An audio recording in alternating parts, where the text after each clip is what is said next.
watching Discovery HD. Race to Mars. Brought to you by WestJet. Over 40 destinations across North America and the Caribbean.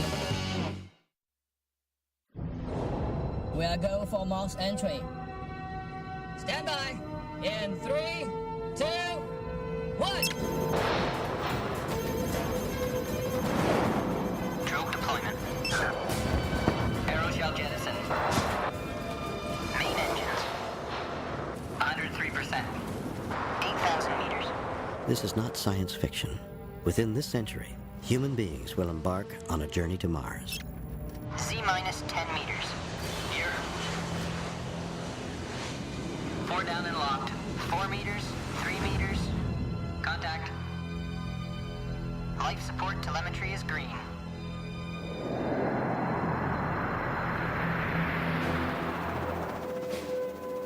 Today on Earth, the countdown has begun for the 21st century's most heroic but deadliest expedition. The first manned mission to Mars.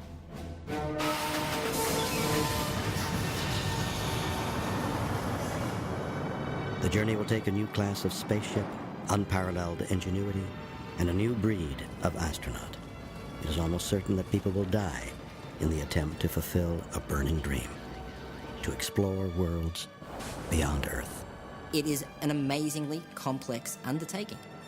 It will be a 2.5-year odyssey across hundreds of millions of kilometers of space. One that will take sacrifice, daring, and innovation on a scale never before imagined. These people are going to be spending an awful lot of time out there without any hope of resupply, without any hope of rescue. The mission may answer one of the universe's greatest mysteries. Are we alone? The thought that you could overturn a rock on Mars and see that, maybe, would be pretty exciting. This is the story of a daring voyage that will change us forever. It is the story of humanity's first steps on another planet. The quest to explore the universe begins on Mars.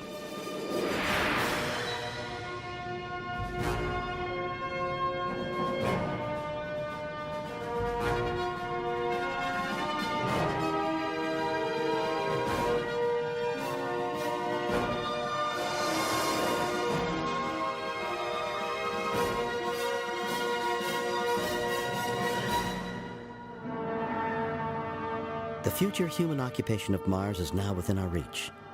If we are to ever live there, we must make the deadly red planet blue.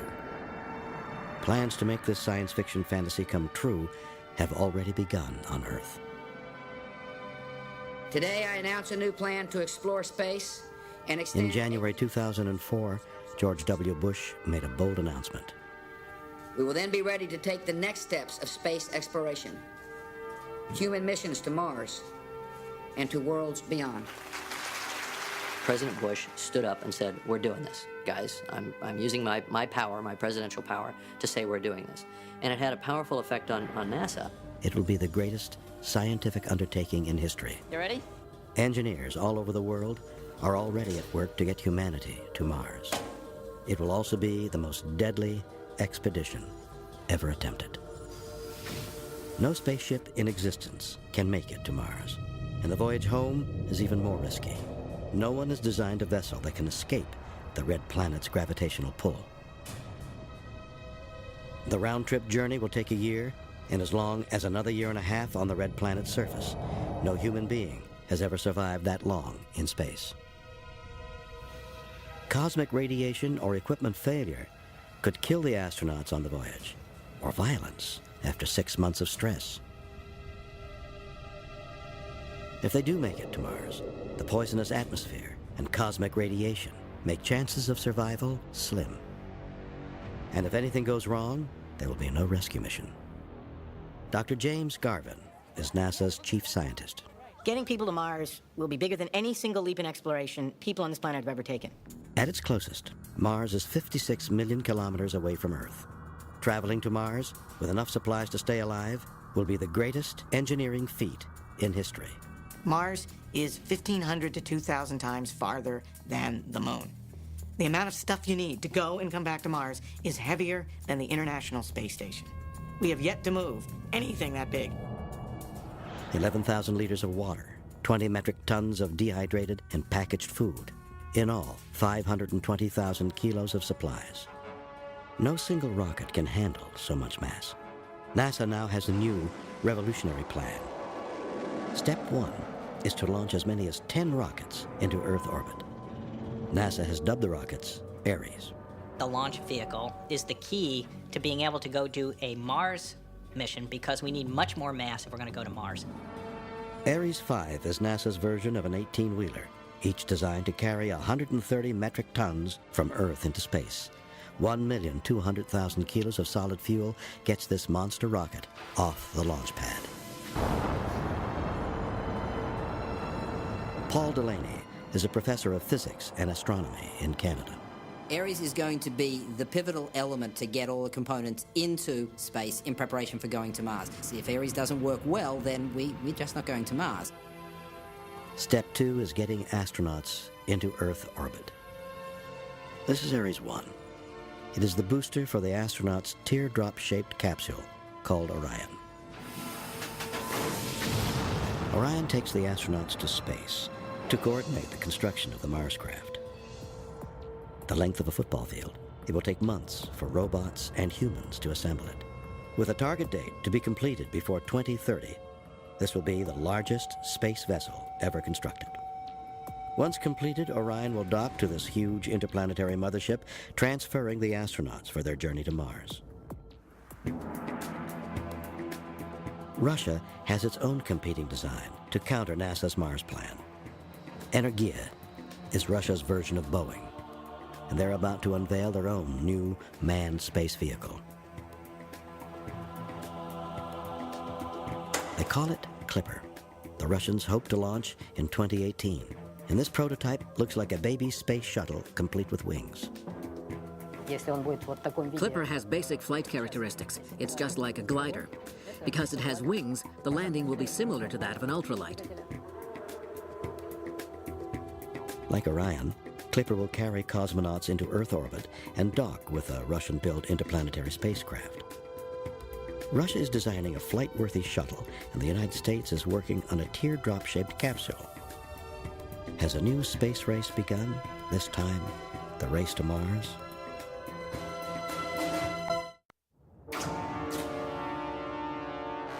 They call it the Mars Curse. Of all the probes ever sent to Mars, 2/3 have failed. Failure on a manned mission would cost 6 people their lives. No one wants to take that risk. Looking nice, out the window, glassy senses. Today, the United States and Russia will call upon their allies such as Canada, Japan, and Europe to make sure no one dies on the quest for Mars. I think you'll see that as a very, very integrated international effort, and I do not think any one country has the resources, either fiscal or technical, to do it by themselves, and I think it would be folly for them to try.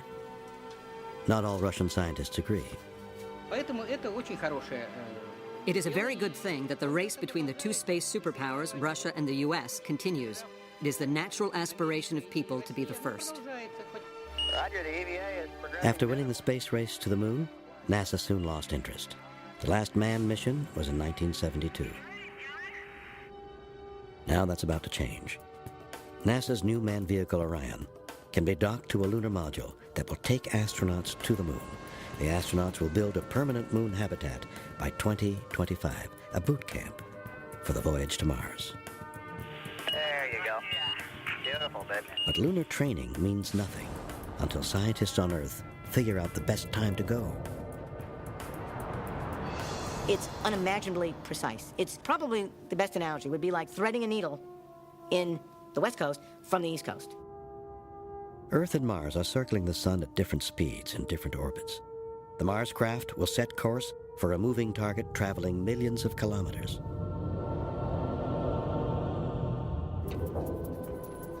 This critical task is being studied by the European Space Agency. Their job is to help decide the spaceship's trajectory. ESA aerospace engineer Loredana Bassoni leads a team that's tackling this critical question. Simply put, it's either going to be a short hop or a very, very long stay.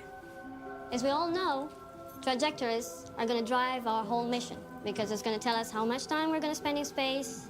There are two choices. Choice one is to leave for Mars when the red planet is closest to Earth, 56 million kilometers away. This option requires the least fuel, and fuel is weight. That's the plus side. The minus side is that the astronauts can only come home when Earth and Mars are once again close together. In other words, they must live for 18 months on the desolate and deadly red planet. They have to wait for the celestial mechanics to, quote, come back into alignment. You're talking about Earth and Mars being in the right places at the right time to allow the vehicle coming back safely to Earth.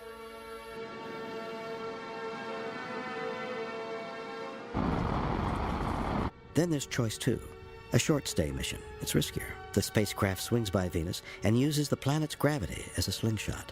This saves on fuel. But the window to reach Venus is short. If they miss it, the astronauts will not come home.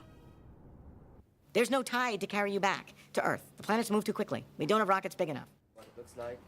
The ESA working group believes the short-stay mission is too risky. Astronauts will therefore spend 18 months on the surface of Mars, with no chance of leaving early and no chance of rescue if something goes wrong. Meanwhile, the Russians are blazing their own trail to the red planet. Shrouded by scaffolding, engineers led by designer Leonid Gorshkov have built a mock-up of the world's first manned interplanetary spacecraft.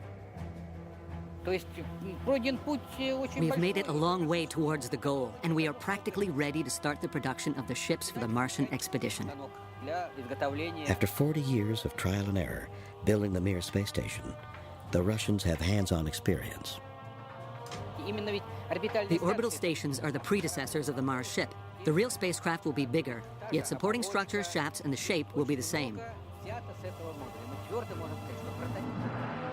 Like NASA, Russia will launch rockets carrying huge pieces of the Martian craft into orbit and assemble the craft in space.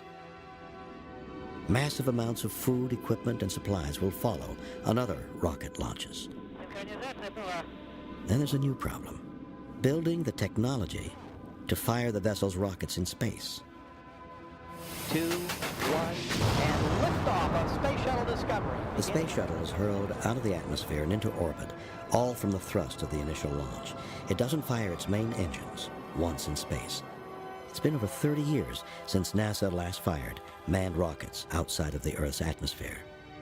That is something that for a long time we've forgotten about. We have not done human-class in-space propulsion since 1972. Rockets are chemical-powered.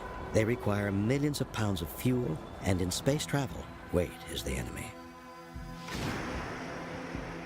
NASA engineer Stan Borowski has one possible answer for the future: a fuel-efficient nuclear propulsion system. The benefits of nuclear are its higher gas mileage, which is twice that of the best chemical rockets. That means we need less propellant and fewer numbers of heavy-lift launch vehicles. Fewer Ares launches equals lower costs, as much as $2 billion per mission. That's a lot for the cash-strapped NASA. But if we want to go for good, for a sustainable exploration story, the engineering solution that gives us nuclear propulsion will be a more efficient solution in the long run to opening up the solar system for people. The technology for a nuclear rocket is already within our reach, but it will still take at least 12 months of travel from Earth to Mars and home again, and that poses a new problem. How do you keep 6 astronauts from driving each other crazy? Mars 1, you are go for the Trans-Mars injection. Roger. We are go for the TMI burn. A few weeks after leaving Earth's orbit, the first crew to Mars crosses the threshold where humans have never ventured. It's the point of no return. When you go beyond that single bound with Earth, and you're on a positive Trans-Mars injection path to Mars, you're not coming home. You're going to Mars. If there's an engine failure, the crew would disappear into the depths of space. And liftoff of the 25th Space Shuttle mission, and it is... Death is nothing new in the human endeavor to explore space. The world watched it unfold with the Space Shuttle Challenger in 1986. 1 minute, 15 seconds. Velocity 29. Future doesn't belong to the faint-hearted. It belongs to the brave. Nothing ends here. Our hopes and our journeys continue. NASA has lost 17 astronauts. Russia admits to 4, but some observers believe the number may be much higher. NASA's chief scientist believes a mission to Mars would take more lives than those lost in the early days of the space program. So what was the probability of success for Apollo? Looking back in time, was it 1 in 10? A mission to Mars is more likely to be in a failure probability of 1 in 10 and 1 in 5. Garvin has no illusions. Untested technology, the sheer distance, and the hostility of the Martian environment make casualties probable. Then there's the human factor. One of the greatest risks of the Mars voyage is cabin fever. Extended missions on the International Space Station are nothing compared with the Mars voyage. Can any 6 people live together for a year in a space the size of a small apartment without someone cracking up? Jerry Linenger spent 5 months aboard the Russian space station Mir. He can't imagine the impact of a 2.5-year mission to Mars. I was actually shocked of my time on Mir, of how isolated and how cut off and stuck with myself that I felt during that time, and also of how vulnerable I was. You have to perform at a pretty high level, but those psychological things keep eating at you, and I saw some pretty serious psychological problems developing, people kind of going off the cliff. The journey to Mars is an exercise in boredom. Days slip away in a numbing ritual of science experiments, aerobic exercise, dehydrated meals, and sleep. Email communications with loved ones back home come with a time delay of up to 23 minutes, given the spaceship's distance from Earth. There's very little to do, and nowhere to escape. Russia has conducted intense experiments to push its cosmonauts to the outer limits. Deprived of sleep for 3 days, this cosmonaut is put through the paces of mundane tasks around the clock to see if he'll snap. But nothing on Earth can prepare a crew for the psychological hardships on a mission to Mars. If we can solve the problem of finding an ideal crew, then the Mars mission will be a success. If we make a mistake, these conflicts will kill the crew, just like a disease. The psychological anguish is only one problem. The physical effects are much more serious. Bones and muscles weaken radically in zero Gs, and NASA still doesn't have solutions. Jerry Linenger spent 132 consecutive days in space aboard Mir. That's less than 1/3 of the travel time to Mars and back. I was almost shocked that I had lost 65% of my strength level and lost about 13-14% of my bone mass in those weight-bearing areas. One solution is to create gravity within the spacecraft. NASA engineer Stan Borowski has a plan still in its infancy. The spaceship will rotate through space like a propeller. After the primary departure burn from Earth occurs, we jettison the propellant tank, and now we position the vehicle and can use small RCS thrusters located on the front and back of the vehicle to spin it like the propeller on an airplane. By doing that, we're able to generate artificial gravity for the crew. The effect of zero Gs inside the spacecraft are minor compared with the threats outside. Space swarms with massive solar storms and streams of cosmic radiation. The radiation on a voyage to Mars is the equivalent of 3,000 chest X-rays, unless there's protection. Engineer and veteran astronaut Jeffrey Hoffman has an idea straight from science fiction. A force field protecting the Mars craft from cosmic radiation. The radiation is there. The human body doesn't like radiation. If we're going to ever really become a spacefaring civilization, radiation protection has got to be a part of the equation. What kind of crew has the courage and the stamina to handle these deep space challenges? In the earliest days, NASA recruited fighter pilots. A danger junkie is the last person wanted on a 2.5-year mission to Mars. But you also want them to be highly skilled and highly reliable in the skills that they bring to the mission. And those skills, there'll be a set of generic skills, the ability to work with technology, repair technology, understand how to make computers and networks work, and habitability systems, and repair spacesuits and space rovers. All those will be critical. NASA has already decided on a mixed crew of men and women for its Mars mission. Sex in space is a real possibility on the long, lonely haul to Mars. But NASA's official policy is sex is okay, as long as personal relationships don't jeopardize the mission. It happens everywhere on Earth. It'll happen on the way to Mars, and just stop worrying about it. Just let people who have the right skill set right across the board go, and the other problems will take care of themselves. The final obstacle facing the Mars astronauts is time. A lot can change on Earth over 2 years. Things that can be too much to bear, helpless, in the loneliness of space. My son was a little over 1.5 years old. My wife was pregnant. An issue that comes up is, what if something bad happens to your family on Earth? Should they send you that message and tell you that you lost your son? It'd be a tough time. I get choked up just thinking about it, The challenges facing astronauts on their journey from Earth to Mars are devastating and deadly. But nothing can prepare them for the dangers that await as they ready to land on the red planet and face its merciless climate.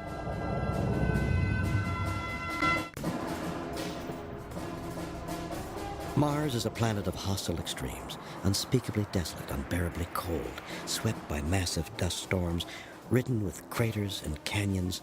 It is Earth's arch enemy, a planet of death. December 1976. NASA's ring of global space antennae are fixed on Mars. In the dead of night, pictures from the red planet, taken by the Viking lander.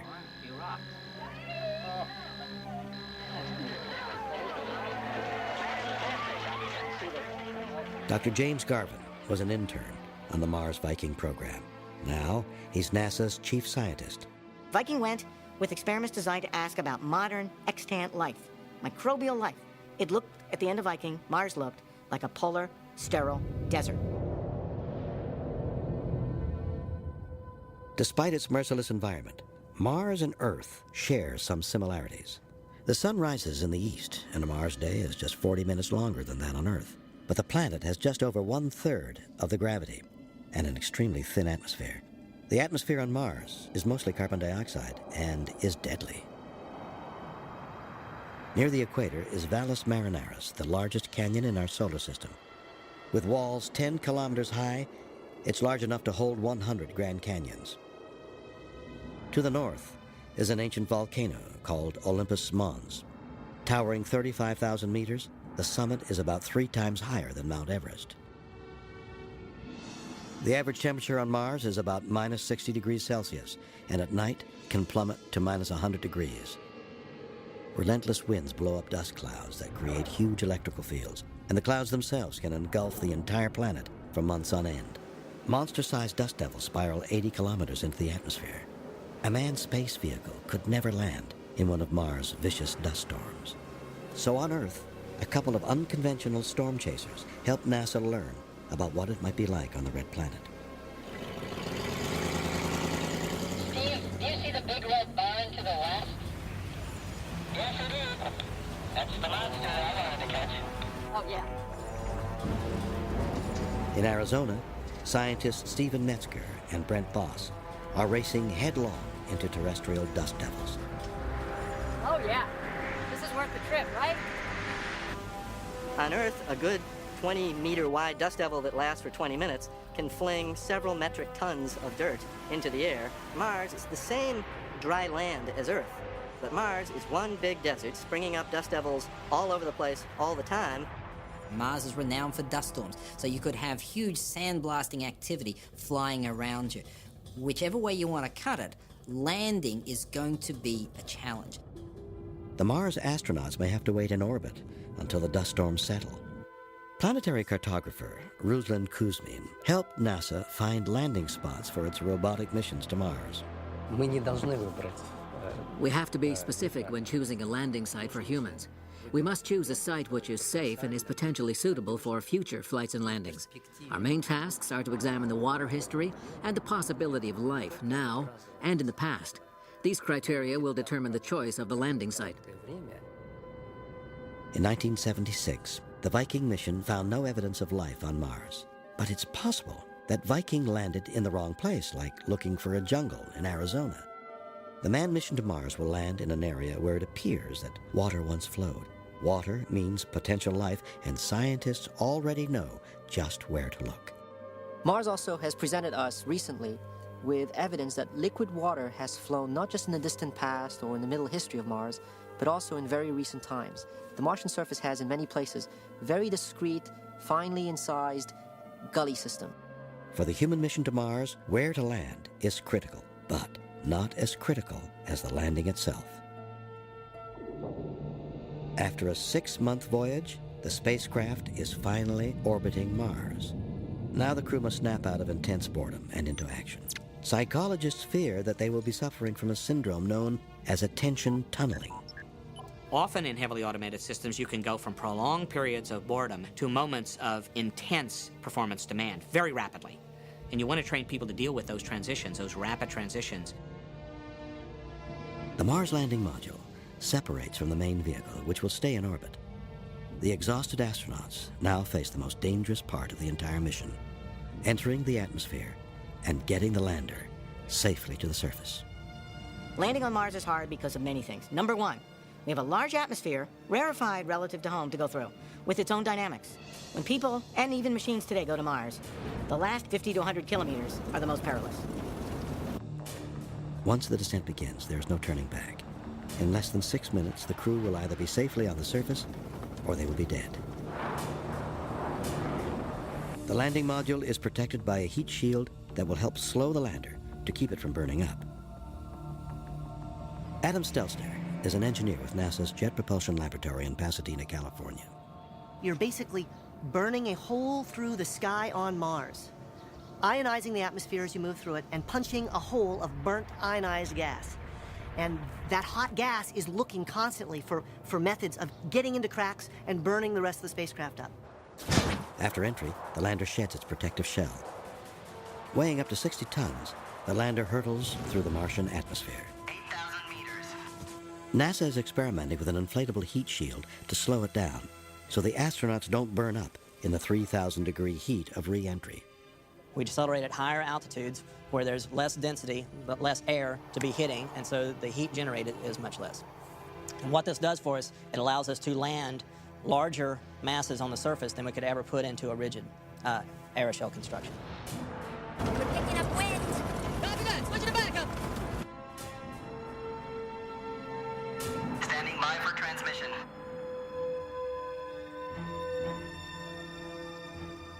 Millions of kilometers away, the world must wait more than 11 minutes to find out whether the crew is alive or dead.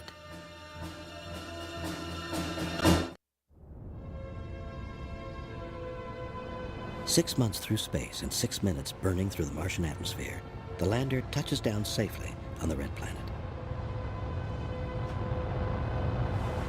Going to Mars is really a huge step for human beings. It'll be a big step for engineers, it'll be a big step for scientists, but I would tend to argue that it's going to be an even bigger step for humanity as a species. After 11.5 minutes, word reaches planet Earth. But then reality sets in. For the next 18 months, this hostile planet is their home. If anything goes wrong, there is no hope of rescue. We will be operating basically out of the loop of handshaking with Earth, of calling Houston or Europe or wherever we run the missions. We will be doing it on our own. You are go for EVA. Roger. Handle coming down.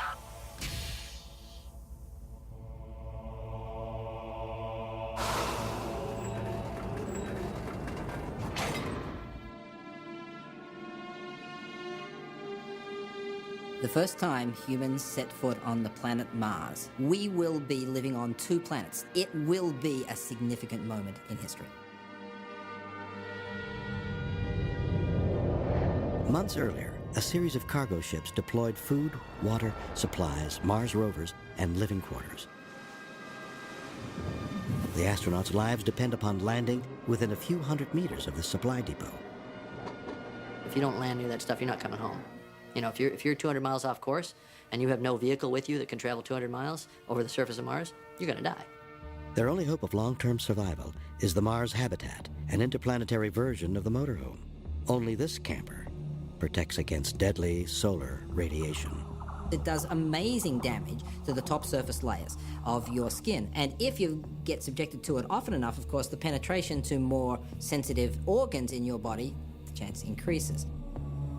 Outside the protection of the Mars habitat, the astronauts will face a world of deadly extremes.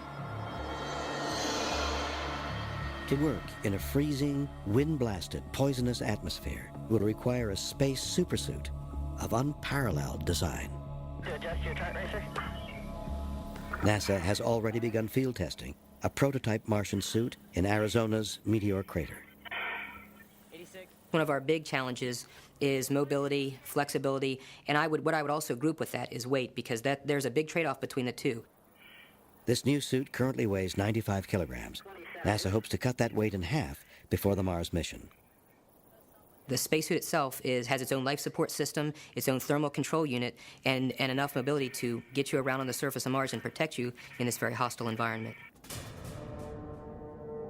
One of the astronauts' first tasks is to seek answers to the burning question, was there life on Mars, or is there life there still? Scientists seek answers in a remote desert on Earth. Like Mars, the center of Chile's Atacama Desert is a dead zone. On Earth, we find little oases of death in a planet that's alive. On Mars, we'd be searching for little oases of life on a planet that's dead. Astrobiologist Chris McKay is searching for life that could survive the hostile Martian environment. McKay has discovered microbial life in this waterless world, and he hopes his work will give astronauts a clue to where to begin their search on Mars. Life-seeking robots will assist in the search on the surface and in caverns where organisms might be protected from the deadly environment above ground. One such mechanical helper is NASA's Robonaut. Controlled remotely, its human shape and 5-digit hands help an astronaut drive it via a virtual reality link. The robot can perform complex tasks dozens of kilometers away from the Mars habitat, saving the astronaut from a slow death from cosmic radiation or a swift death from suit failure. If life is found on Mars, it poses a new problem. Could one of these microbes be harmful, even deadly, to humans? And what might happen if a Martian microbe was unleashed on Earth? John Rummel is NASA's biocop, protecting us from just such a catastrophe. Well, if there is life on Mars, we would, of course, like to learn about it before we brought it back. Life on Mars is very unlikely to present a risk to humans as a pathogen, but it may be that it's a microbe that our immune systems wouldn't recognize. It may be something that causes a problem with the environment. So we want to make sure that things are brought back contained. This means the Mars astronaut could be quarantined. After 2.5 years away from friends and family, they might have to tough it out a little longer in a bioscrubbing tank. Back in the days of the moon landings, NASA used an Airstream trailer. The Mars mission will take something much more sophisticated. I think a Mars return mission would be very, very different than the way we did the lunar return missions. Being aware of the situation of returning from another planet, a planet where there is a chance that life could be present.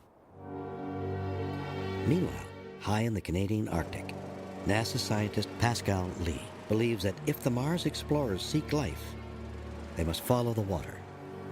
Everywhere there is liquid water on Earth, there is life. Might there even be still life on Mars today, wherever liquid water might be present? Recent NASA photos of Mars show extraordinary evidence of running water within the last decade. NASA believes there may be a water supply as close as 100 to 400 meters below the planet's surface. Back on Earth, on the bleak rim of a crater, a team under the direction of Dr. Brian Glass is testing a drill for future astronauts who will be seeking water during their 18-month stay on Mars. Say, Gail, how deep are we at the moment? We're about 206.1 centimeters. My drill took 3 days to go 2 meters into frozen, broken rock. Drilling on Mars will be even slower and more dangerous. Again, technology will replace human beings to avoid catastrophe. What my project does is, in some sense, it replicates a human drilling team. So we have software that does that. Listens to the drill, what noise is it making, how the shaft wiggles as it goes down, just like a human would. Will we find life on Mars? The evidence so far is promising.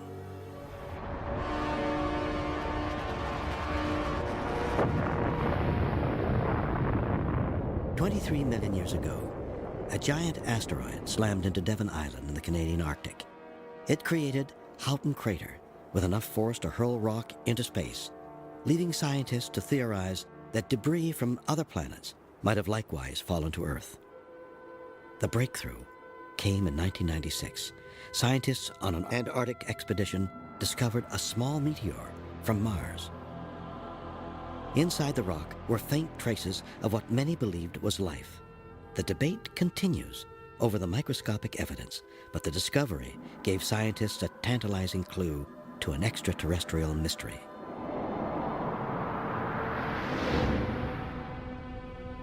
"650 million years ago, ours was not the only blue planet in the solar system. Mars was also a water world." Mars was a water planet. Some colleagues believe that in that first billion years of planetary history, when the planets cooled down and Mars and Earth were the two best habitable zone planets that we can possibly imagine. But in a mysterious cosmic cataclysm, Mars was transformed. Its oceans dried up, its atmosphere dissipated.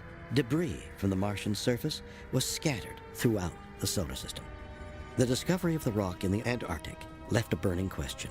Did life on Earth originate on Mars? And are human beings, then, really Martians?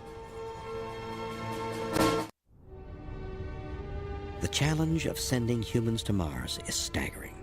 Countless billions of dollars of hardware, millions of kilometers across deep space, lethal cosmic hazards en route, and even more on Mars.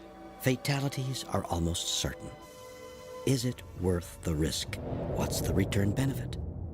To push technology, to learn new things, to open our eyes to another world that may tell us about future courses of events on our own, to give ourselves a new perspective on our own. We need to be challenged as a civilization, as a people. And without challenge, we lack direction, we lack purpose. And I think that Mars is the kind of challenge that we need, we desperately need. If the quest to Mars discovers evidence of life different than our own, it will open up a real scientific possibility of other intelligent beings in the universe. It's a revolutionary concept, multiple intergalactic genesis. What we hope to find on Mars is evidence of life that represents a separate origin, so that we know that in our own solar system, life started twice. And if it started twice in our own backyard, then we know that the galaxy is full of life. The thought that you could overturn a rock on Mars and see that, maybe, would be pretty exciting. After about 18 months of research, the Mars pioneers will begin the long journey home. The first expedition will leave behind a base camp for future explorers. They will bring more advanced spacecraft, rovers, and habitats. The 21st century Mars base will grow into a small colony, fulfilling the human quest to inhabit a once forbidden frontier. Our journey to the Red Planet will begin with baby steps. It may end with human occupation. Modern science already has the know-how to make the Red Planet blue once more. This is a serious challenge. The time may come when we need to escape from Earth. Because if we've got a comet or an asteroid heading our way right now, we're basically no better off than the dinosaurs. There's nothing we can do except look up with a stupid expression on our face and watch it all come crashing down. In 2005, the quest for Mars began with NASA's launch of the Mars Reconnaissance Orbiter. Now circling the Red Planet, the MRO seeks a site for the first manned landing craft. It is the communications link from Earth to Mars, blazing the trail for the greatest expedition in history. MRO will lay the groundwork for where the people must go. MRO is the big step that will bridge the gap from the all-science Mars program to the science and people Mars program. Exploration, knowledge, the search for life in the universe. These goals unite people from around the world in the greatest quest of all time. There will be conflicts, controversies, and almost certainly casualties, but the course is set. The impossible dream is within our reach. There's no turning back. We're on our way to Mars.